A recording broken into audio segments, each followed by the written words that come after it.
तो एकदम सटीक उत्तर मिलेगा सभी प्रश्नों का क्लास 10th गणित में। जी हाँ, आज आप सभी के यूपी बोर्ड गणित का पेपर था और पेपर देने के पश्चात तुरंत आप सब लोग जो है यूट्यूब चैनल पर पधारे हो और यही जानना चाहते हो कि ऑप्शनल प्रश्नों में से कौन से प्रश्न सही थे और वर्णनात्मक प्रश्नों के आंसर क्या होंगे। तो हम यहाँ पर इस वीडियो में आपको आंसर देने की कोशिश करेंगे एकदम सटीक। तो चलो बच्चों, पहला प्रश्न यहाँ पर देख लेते हैं। पहला प्रश्न ध्यान दीजिए, अभी हमने हमारा एक और चैनल है शिवडीपी लर्निंग, उस पर सभी जो है ऑप्शनल प्रश्नों का हल एकदम हमने लिख कर समझाया है। आप उस पर विजिट करके वो देख सकते हैं। यहाँ पर हम क्या करेंगे, आपको केवल ऑप्शन बताएंगे कि किस प्रश्न का ऑप्शन कौन सा जो है सही होने जा रहा है। तो पहले प्रश्न का अगर हम ऑप्शन देखेंगे तो ये जो दो है हमने हल किया था, तो दो उत्तर इसका जो है ऑप्शन नंबर बी सही आपका होगा। दूसरे प्रश्न को जब हमने हल किया तो उसका आंसर कितना निकल कर आया था, 1। तीसरे प्रश्न को हमने हल किया, चूंकि लस निकालना था तो 15, 18, 24 का लस, 15, 18, 24 जिसको काटेगा यानी 360 को काटेगा, इसलिए इनका लस 360 होगा। इसको अभी हमने 37 से काटा था तो 148 को 37 काटेंगे 4 बार जाएगा, 185 को 37 से काटेंगे तो 5 बार जाएगा। तो ये इसका सरलतम रूप होगा। ठीक, अंग्रेजी और हिंदी दोनों मतलब लैंग्वेज में आपका गणित का पेपर था, इसलिए जो है यहाँ पर लैंग्वेज पर जो है मत जाइएगा। अभी बच्चों मैंने इसको हल किया तो इसको हल करने पर जो हमारा आंसर निकल कर आया था वो 1/2 निकल कर आया था। कितना निकल कर आया था, 1/2। तो इसका आंसर 1/2 नहीं बच्चों, इसका आंसर 2 होगा। ठीक, ध्यान दीजिएगा। अगले वाले का आंसर आपका जो है 15/4 आएगा। अगले वाले का आंसर जो है कितना आएगा, 15/4। ये बात ध्यान दीजिए, अगले वाले का आंसर कितना आएगा, 15/, क्योंकि देखिए 3/2 यहाँ से हो जाएगा और 2p/5 यहाँ से हो जाएगा, तो 5 आपका उधर चला जाएगा, तो 2 दूना 4, कुल मिलाकर 15/4 आएगा आपका। इसका आंसर जब आप निकालोगे तो इसका आंसर जो है आपका यहाँ पर निकल कर आएगा 15/17। कितना आएगा, 15/17 जब आप त्रिभुज बनाकर इसको हल करोगे। नंबर नेक्स्ट क्वेश्चन है कि त्रिभुज में जो है 2 त्रिभुज समरूप हैं, इसका मान इतना, इसका मान इतना, तो कोण सी का मान। देखिए समरूप त्रिभुज में जो यहाँ आपका y की वैल्यू होगी वहाँ कोण b का मान होगा। कोण a और कोण b का मान दिया है 75 और 57। ठीक, तो 75 और 57 को अगर आप जोड़ते हैं 7, 5, 12 और 7, 5, 12, 1, 13, 132 आएगा। तो 180 में घटा लेंगे, तीसरा कोण मिल जाएगा। तो 132 को 180 में घटाओगे तो कितना आएगा, 48 अंश आएगा। इसकी मूल बिंदु से दूरी फार्मूला होता है √x² + y²। तो 9 का स्क्वायर जो है, 3 का स्क्वायर 9, 4 का स्क्वायर 16, 16 9 25 का आधा कितना हो जाएगा, 25 का वर्गमूल 5 आएगा। ठीक, अगला इसमें कह रहा है कि इसके मध्य बिंदु का निर्देशांक, तो इसको जोड़कर आधा करोगे ये आएगा और 10 और 6 को जोड़कर आधा करोगे 8 आएगा। तो ये आपका हो जाएगा। ठीक, आई होप कि आपको यह भी प्रश्न अच्छे समझ में आ गया। नंबर नेक्स्ट, इस प्रश्न का उत्तर उस वीडियो में मैंने प्राप्त नहीं किया था, तो इसको किताब से देख लीजिएगा। मात्र यही एक ऐसा क्वेश्चन है जिसको मैंने हल नहीं किया है। ठीक, ध्यान दीजिए। अगला क्वेश्चन जब हमने इसको पूरा हल किया तो इसका आंसर निकल कर आया था 6 मात्रक। तो इसका आंसर कितना निकल कर आया था, 6 मात्रक। तो 6 मात्रक पर इसका सही जाएगा। सेक थीटा बराबर 2, तो सेक किसका 2 मान होता है, सेक 60 का अंश का होता है, तो ये आपका 60 अंश हो जाएगा।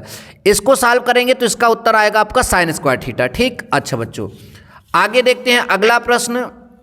यहाँ पर ध्यान दीजिए, लंबवृत्तीय बेलन के आधार का क्षेत्रफल दिया है, तो हम यहाँ पर जो है इसका त्रिज्या ज्ञात करेंगे। तो जो है πr² से हम सॉल्व करेंगे, π कैंसिल, r² बराबर 9, 9 का वर्गमूल जो है कितना आएगा, 3 सेंटीमीटर। ठीक, 4 सेंटीमीटर त्रिज्या के अंतर्गत खींचे जा सकने वाले जो है, हम यहाँ वृत्त के अंतर्गत खींचे जा सकने वाले वर्ग का क्षेत्रफल 32 सेंटीमीटर स्क्वायर आएगा। मैंने सॉल्व करके भी दिखाया था। ठीक, आगे देखेंगे सारणी यहाँ पर दिया, इसका माध्य 6.6 आएगा। अगर आप निकालोगे तो कितना आएगा, 6.6। नंबर नेक्स्ट बच्चों प्रश्न अगला वाला जो है, एक पासे को फेंका जाता है तो अभाज्य संख्या प्राप्त करने की प्रायिकता 1/2 होगी। नंबर नेक्स्ट किसी, अब इसको जो है बहुलक वाला फार्मूला लगाकर हल कर लीजिएगा तो इसका आंसर आपको मिल जाएगा। ठीक, इसको भी मैंने सॉल्व नहीं किया जल्दबाजी में। और यहाँ पर किस घटना की प्रायिकता, जो मतलब इसमें से कौन सी ऐसी घटना है जिसकी प्रायिकता नहीं, मतलब किसी घटना की प्रायिकता वो नहीं हो सकती, 4/3, क्योंकि 4 में 3 का भाग देंगे 1 से अधिक आएगा और 1 से अधिक आया इसका मतलब जो है ये घटना की प्रायिकता नहीं हो सकती। घटना की प्रायिकता 1 या 1 से कम होती है, 1 से अधिक कभी नहीं हो सकती। ठीक, ध्यान दीजिए। अब बच्चों ये वाला देखिए, इस क्वेश्चन को ध्यान से देखिए। सेक को कन्वर्ट करिए 1/cos और कोसेक को कन्वर्ट करिए तो आपका 1 क्या आएगा, साइन। साइन ऊपर चला जाएगा तो क्या हो जाएगा, sin/cos, और sin/cos का क्या फार्मूला होता है, 10। तो यानी काट का इतना वैल्यू है तो 10 का कितना हो जाएगा, a/b। तो यहाँ b/a है और वहाँ a/b, तो हल करोगे तो कट जाएगा, उत्तर कितना आएगा, 1। तो इस तरह से आप सिद्ध कर दीजिएगा। अब ये x के किस मान के लिए समांतर श्रेणी में होंगे, ये तो आपको मालूम है कि इसमें से इसको घटाओगे बराबर माना जाएगा, इसमें से इसको घटाओगे, तो इस तरह से हल कर लीजिएगा। ये तो आपने सिद्ध ही किया होगा।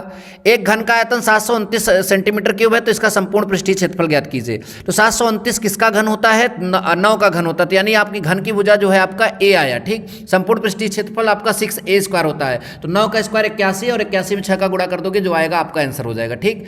इसको अनुपात में जो है मिलाने वाले अंतर्विभाजित करने वाले बिंदु के निर्देशांक ज्ञात करना है। तो आप सभी को फार्मूला पता होना चाहिए। फार्मूला होता है m1 x2 plus m2 x1 बटा m1 प्लस m2, फिर आपका होता है m1 y2 plus m2 y1 बटा m1 प्लस m2, उस फार्मूले से कर दीजिएगा। इसमें हमारा ये सब दिया गया, माध्य निकालना। तो माध्य जो है बहुत सिंपल होता है, आप सभी को मालूम है, सिग्मा एफ एक्स बटा सिग्मा एफ के फार्मूले से ये हल हो जाएगा, ठीक। अच्छा बच्चों, ये भी आप सभी को समझ में आया। नंबर नेक्स्ट आपका है यहाँ पर बिंदु ये को जोड़ने वाले रेखाखंड को किस मतलब ये वाला बिंदु इसको जोड़ने वाले रेखाखंड को किस मतलब किस अनुपात में विभाजित करता है। तो m1 अनुपात m2 कर दीजिए और सारी वैल्यूज रख दीजिए, अभी जो फार्मूला बताया इस पर हल हो जाएगा।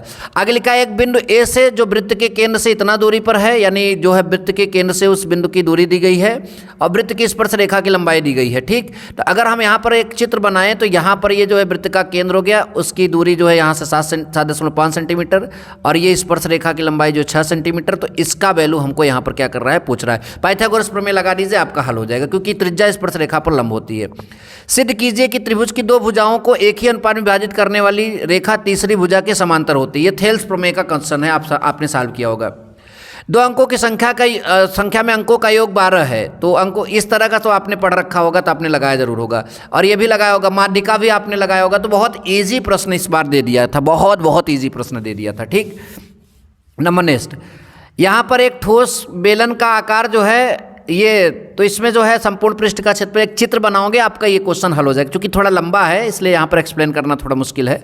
या फिर अथवा में दिया है कि एक लंबवृत्तीय शंकु की तिर्यक ऊंचाई 13 सेंटीमीटर, संपूर्ण पृष्ठीय क्षेत्रफल इतना है, इसके आधार का व्यास ज्ञात कीजिए। तो तिर्यक ऊंचाई के यहाँ पर दिया गया है और उसके पृष्ठ क्षेत्रफल दिया गया, दोनों का आप फार्मूला जो सॉल्व करेंगे, दो समीकरण बनेंगे, उसको सॉल्व कर दोगे तो त्रिज्या मिलेगी, और त्रिज्या मिल जाएगा तो आपको व्यास मिल जाएगा, ठीक। अच्छा, अगला है एक त्रिकोणमिति की ऊंचाई दूरी से जो है क्वेश्चन यहाँ पर लाया गया है, चित्र बना लोगे सॉल्व हो जाएगा, ठीक। दोनों क्वेश्चन उसी से हैं, ठीक। आई होप कि ये बात आप भी समझ रहे होंगे, ठीक। ये क्वेश्चन था।